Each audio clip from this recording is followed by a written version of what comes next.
यह कहानी एक ऐसी लड़की की है जो अपना खाता खुलवाने के लिए अलग अलग तरह के तरीके आजमाती है, पर किसी भी तरह से वो तूफानों का मजा नहीं ले पाती। अब क्या वो लड़की अपनी गुफा की गर्मी का स्वाद किसी लड़के को दे पाएगी या नहीं, देखेंगे आज के इस रोमांटिक वीडियो में। तो हेलो दोस्तों, आप हैं इस वक्त मूवी कॉन्सेप्ट के ठीक सामने और अब शुरू करते हैं। तो मूवी की शुरुआत में हम देखते हैं कि जेनी नाम की एक लड़की अपने रूम में बैठकर एक रोमांटिक मूवी देख रही होती है। मूवी देखते हुए जेनी के अंदर तूफानों का मजा लेने की इच्छा जागती है, जिससे वो वहाँ अपनी प्यास बुझाने के लिए रबर का बना हुआ रॉकेट निकालती है और उसे अपनी गुफा में डालने लगती है। जेनी अपनी गुफा को खुश कर ही रही होती है कि तभी उसके डैड रूम में आ जाते हैं, जो जेनी को बर्थडे विश करने के लिए आए थे। लेकिन वो रॉकेट अभी भी जेनी की गुफा में ही होता है। तभी रूम में जेनी के दादा और दादी भी आ जाते हैं, जिनके साथ फादर भी होता है। लेकिन जेनी उस हथियार को अपनी बुलबुल से सबके सामने बाहर निकाल नहीं सकती थी और देखते ही देखते गली के बच्चे भी जेनी को बर्थडे विश करने के लिए आ जाते हैं और उनके साथ जेनी का डॉग भी अंदर आ जाता है। वो डॉग जब जेनी के ऊपर से कंबल हटाता है, तभी पॉकेट का रॉकेट जेनी की गुफा से निकलकर सीधा केक के ऊपर गिर जाता है। ये देखकर सभी लोग हक्के बक्के हो जाते हैं। इसके बाद जेनी और उसके भाई को उनके डैड उन्हें स्कूल छोड़ने के लिए जाते हैं।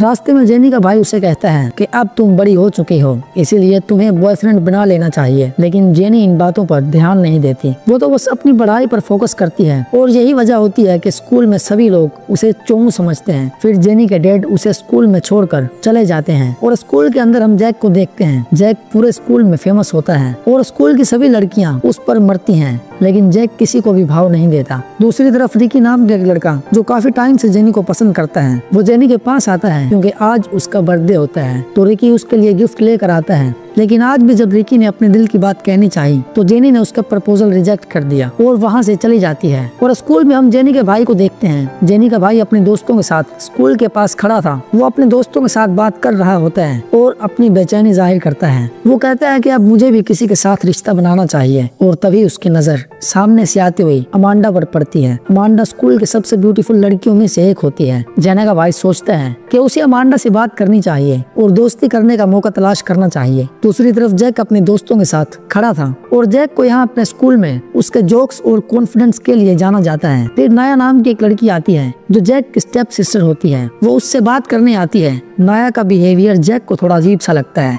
इसीलिए वो उसे दूरी बनाए रखता है। तभी जैक की गर्लफ्रेंड लायला भी आ जाती है। लायला और जैक का रिलेशनशिप बहुत ही गहरा होता है और जैक भी लायला के साथ समय बिताना पसंद करता था और इसी के साथ जैक किसी और लड़की के साथ इम्प्रेस भी नहीं होता। लायला जैक से अकेले में बात करने के लिए उसे एक कोने में लेकर चली जाती है, जहां लायला जैक को बताती है कि मैं अब तुमसे ब्रेकअप करना चाहती हूँ क्योंकि तुम्हारे मिट्ठू से मेरी बुलबुल को अब मजा नहीं आता। और ये सुनकर जैक को बहुत बुरा लगता है। फिर जब जैक लायला के दूसरे बॉयफ्रेंड को देखता है जो कि दिखने में एकदम बच्चा था, तो जैक लायला को समझाने के लिए कोशिश करता है। लेकिन लायला को तो बस ऐसा ही साथी चाहिए था जो उसकी गुफा में बार बार तूफानों का मजा दे सके, इसीलिए वो जैक की कोई बात नहीं सुनती। इसके बाद हम जेनी को देखते हैं जो कि ड्राइंग रूम में बहुत मेहनत कर रही होती है और अपनी ड्राइंग बनाने में लगी होती है। बड़ी मेहनतों के बाद वो एक अजीब सी बच्चों वाली पेंटिंग बनाती है। इधर जैक अपने दोस्तों के साथ क्लास खत्म करने के बाद जब बाहर जाता है तो वो देखता है कि लायला अपने नए बॉयफ्रेंड के साथ गले मिल रही थी। ये देखकर जैक को बहुत बुरा लगता है। तभी जैक के दोस्त उसे बोलते हैं कि जिंदगी में ऐसे पल तो आते रहते हैं, इसे भूल जाओ और आगे बढ़ो।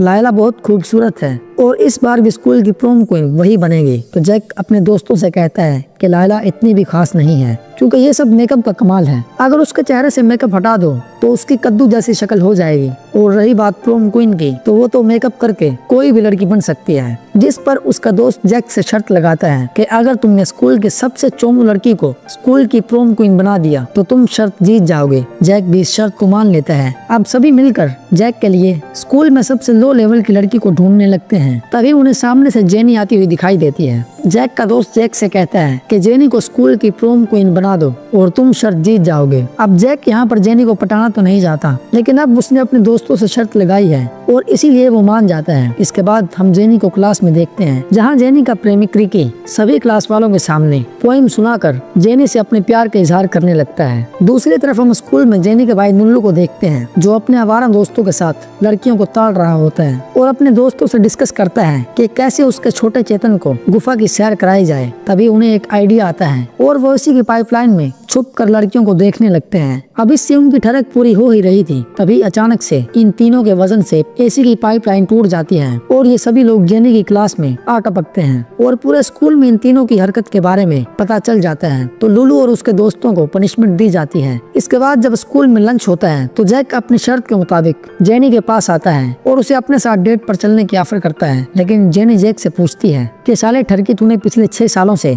मुझसे बात तक नहीं की और आज डेट पे चलने को बोल रहा है। जैक उसे अपनी शर्त के बारे में नहीं बताता, इसीलिए जेनी उसके साथ डेट पर जाने के लिए नहीं मानती। इसके बाद हम देखते हैं कि कुछ लड़के ग्राउंड में फुटबॉल खेल रहे होते हैं, लेकिन जैक इन सभी से अलग अकेले में बैठे हुए कुछ सोच रहा होता है और वो ये याद करता है कि वो पहले फुटबॉल मैच खेला करता था, लेकिन उसकी एक गलती की वजह से मैच के दौरान ही एक खिलाड़ी की जान चली गई थी और इस वजह से जैक को टीम से निकाल दिया जाता है। इधर रात को हम जेनी को देखते हैं जो जैक के बारे में सोच ही रही होती है। तभी उसके डैड उसके पास आते हैं, तो जेनी जब अपने डैड को जैक के बारे में बताती है तो वो उसे समझाते हैं कि अब तुम बड़ी हो चुकी हो और हमने देखा है कि तुम अपनी भावनाओं को किस तरह से शांत करती हो, इसीलिए तुम्हें जैक के साथ डेट पर जाना चाहिए। दूसरी ओर जैक अपने घर में अपनी बहन नाया के पास जाता है। वो नाया से कहता है कि जेनी को पटाने में तुम्हें मेरी मदद करनी होगी ताकि मैं उसे स्कूल की प्रोम क्वीन बना सकूं। नाया जैक को कुछ आइडिया देती है जिससे वो जेनी को इम्प्रेस कर सके, लेकिन नाया इसके बाद जैक को अपनी एक शर्त मनवाने को कहती है और कहती है कि मुझे भी बदले में एक मदद चाहिए, जिस पर जैक नाया को समझाने की कोशिश करता है। वो नाया से बोलता है कि तुम मेरी बहन हो, इसीलिए मैं ऐसा कुछ नहीं कर सकता। तो नाया बोलती है मुझे इससे कोई मतलब नहीं और ना ही मुझे इससे कोई फर्क पड़ता है, मुझे तो बस अपनी गुफा में धमाके करवाने हैं। लेकिन जैक नाया को खुश किए बगैर ही वहाँ से चला जाता है। अब अगले दिन स्कूल में देखते हैं कि कुछ लड़के जेनी के भाई लुलू को धुलाई कर रहे होते हैं। तभी जैक आकर लुलू को उन लड़कों से बचाता है, पर उसका भाई जैक को ही मुक्का मार देता है। जैक गुस्से में आकर लुलू को पीटने लगता है और ये सब देखकर जेनी को बहुत बुरा लगता है, जिससे भाई को बचाने वाला जैक का ये आइडिया फेल हो जाता है। इसके बाद जब पार्क में जेनी सबके साथ पेंटिंग कर रही होती है तो जैक वहाँ आकर तेरी माँ की चूड़ियाँ गाना गाने लगता है, पर गाने में वो बोल देता है कि जेनी के हाथ में गन गन गन। ये सुनकर वहाँ से वो सारे लोग भाग जाते हैं और पुलिस आकर जेनी को पकड़ लेती है। मतलब ये आइडिया भी फ्लॉप हो जाता है। फिर जैक पुलिस से बात करके जेनी को छुड़वा लेता है और उसे अपने घर डिनर के लिए ले जाता है, जहाँ पर जैक जेनी को थोड़ी देर रुकने का बोलकर वहाँ से चला जाता है। जब जैक वापस आता है तो वो बिना कपड़ों के होता है, यानी कि जैक अपने पॉकेट का रॉकेट दिखाकर जेनी को इम्प्रेस करना चाहता था, लेकिन जेनी को जैक का रॉकेट पसंद नहीं आता और वो वहाँ से चले जाती है। अगले दिन जैक नाया को लेकर जेनी के घर जाता है, क्योंकि जैक जेनी को एक पार्टी में लेकर जाना चाहता था और नाया जेनी को पार्टी में जाने लायक अच्छे कपड़े पहनाकर तैयार कर सकती थी। थोड़ी देर बाद नाया जेनी को एकदम पटाखा बनाकर बाहर लाती है और जेनी को देखकर जैक का छोटा चेतन सलामी देने लगता है। इसके बाद जैक, नाया और जेनी तीनों एक साथ पार्टी में जाते हैं, जहां सभी लोग जेनी का हॉट लुक देखकर चौंक जाते हैं, क्योंकि जेनी आज एकदम जलता हुआ पटाखा लग रही थी। इसके बाद जेनी पार्टी में दबाकर डांस करती है और बाहर जाकर उल्टी सीधी हरकत करने लगती है। जैक किसी तरह से जेनी को संभालता है और तभी वहाँ लायला आ जाती है, जो पार्टी में सबके सामने जेनी का मजाक उड़ाने लगती है, जिससे जेनी रोते हुए पार्टी से चली जाती है। अब रात को जैक जेनी को मनाने के लिए उसके घर जाता है, जहां बातें करते हुए दोनों के बीच नजदीकियां बढ़ते हैं। वो दोनों एक दूसरे को किस करने लगते हैं, लेकिन किस करते हुए दोनों की टाइमिंग ही नहीं बन पाती। तो जेनी कहती है ये काम किसी और दिन के लिए छोड़ देते हैं। फिर अगले दिन जेनी स्कूल में रिकी के साथ बैठी होती है और तभी जैक आकर उसे अपने फुटबॉल मैच में आने के लिए बोलता है। अब जेनी भी जैक को जानने लगी थी, इसीलिए वो जैक का मैच देखने के लिए मान जाती है। और अब दूसरे दिन जब फुटबॉल मैच चल रहा होता है तो जैक किसी फुकरे की तरह एक साइड में बैठा होता है। जैक की टीम मैच हार रही होती है क्योंकि उनके एक खिलाड़ी को चोट लग गई थी, इसीलिए कोच को मजबूरी में जैक को मैच खिलाने के लिए भेजना पड़ता है। पर जब जैक मैच खेलने के लिए जाता है तो वो फिर से बॉल को सही तरीके से पास नहीं करता, जिसकी वजह से टीम मैच हार जाती है। अब मैच खत्म होने के बाद जैक बाहर आता है तो जेनी भी उसके पीछे आ जाती है और जैक को समझाने लगती है गेम में हार जीत तो होती रहती है, इसीलिए तुम ज्यादा परेशान मत हो। वो दोनों आपस में बात कर ही रहे होते हैं कि तभी वहाँ जैक का दोस्त आ जाता है, जो मैच हारने के दुख में जैक से बोलता है कि आज हम तुम्हारी वजह से हारे हैं, इसीलिए मैं जेनी को सब कुछ बता रहा हूँ। और वो जेनी के कान में खुसर पुसर करने लगता है। इससे जैक को लगता है कि शायद उसने शर्त के बारे में जेनी को बता दिया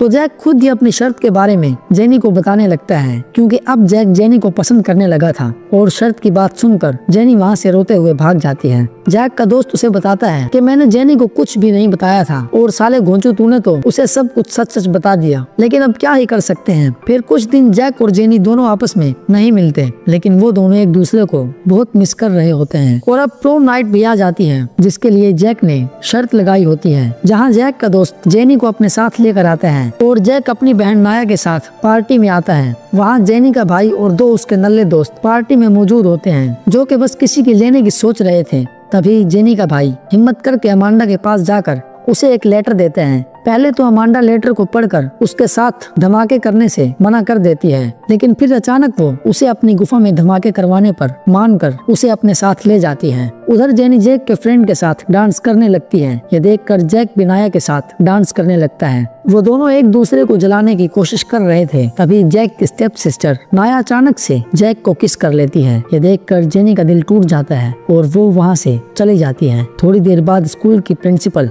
पार्टी में आकर प्रोम किंग और प्रोम क्वीन का अनाउंसमेंट करने लगती है, जहाँ पर प्रोम किंग तो जैक को बनाया जाता है और अब बारी आती है प्रोम क्वीन की, जिस पर लायला सोचती है कि उसे ही प्रोम क्वीन बनाया जाएगा, लेकिन ऐसा नहीं होता। वो इसके बजाय 2 एनी लड़कियों को प्रोम क्वीन अनाउंस कर देते हैं, जिससे वो लड़कियां जैक के साथ चिपका चिपकी करने लगती हैं। ये देखकर जेनी वहाँ से जैक के फ्रेंड के साथ निकल जाती है। जैक भी जेनी को ढूंढने के लिए उसके पीछे जाने लगता है, तो जैक का फ्रेंड उसे बताता है कि जेनी होटल में अपनी गुफा को शांत करवाने के लिए गई है। जैक जल्दी से भागते हुए वहां जाता है, जहां पर जैक को पलंग तोड़ने की जोर जोर से आवाजें आ रही होती हैं। जब वो अंदर जाकर देखता है तो उसे अपनी एक गर्लफ्रेंड लायला और उसका दोस्त बेड पर टपाटप करते हुए मिलते हैं। वहीं जिसे लायला ने अपना बॉयफ्रेंड बनाया था वो उनका वीडियो बना रहा होता है। जैक गुस्से में आकर उन तीनों को एक एक मुक्का मार के वहाँ से निकल जाता है और जेनी को ढूंढने के लिए सीधे उसके घर पर आ जाता है। जेनी के घर पहुंचने पर वो देखता है कि उसके डैड आर्मी वाले बने हुए हैं। जेनी के डैड जैक को बताते हैं कि जेनी पेरिस जाने वाली है